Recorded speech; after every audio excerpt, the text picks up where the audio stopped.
पुरी रे 20 तारिख दिन 3:23 समय चतुर्दशी पर्व शेष हम एवं 3:23 पर ठारू रात्रि दीपावली एक रात्रि उत्सव एवं पया श्राद्ध रात्रि उत्सव काली पूजा रात्रि उत्सव लक्ष्मी पूजा रात्रि उत्सव तेणु ये सब उत्सव को पालन करने 3:23 रु आरंभ हो संध्या समय संध्या एंटायर संध्या दीपावली जो अंधकार रात्रि से आम पया श्राद्ध करूँ एवं जो माने काली पूजा करती लक्ष्मी पूजा करती एवं तत्सहित दीपदान प्रक्रिया आरंभ हुए एवं आतशबाजी किछि किछि अंश करा जाए किंतु सूर्य पराग हो सूर्य अस्त हो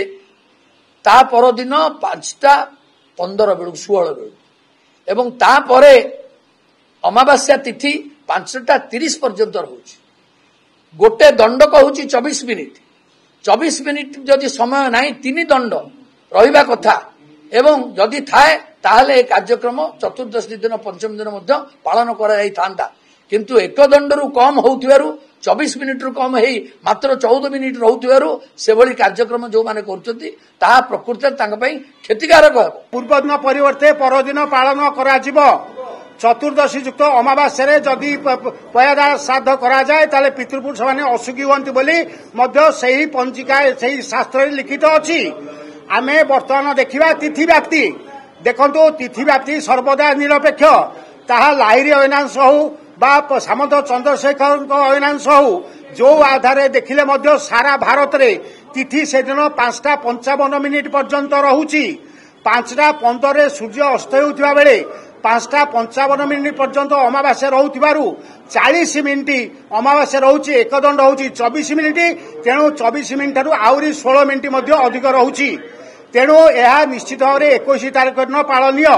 जो आउ गोटे कथा मु आपको स्पष्ट कहीदेक चाहे जो माने आश्विन मासरे अमावास्या श्राद्ध करनथिबे से माने कार्तिक मासरे अमावास्या श्राद्ध करंती एही दीपावली अमावास्या दिन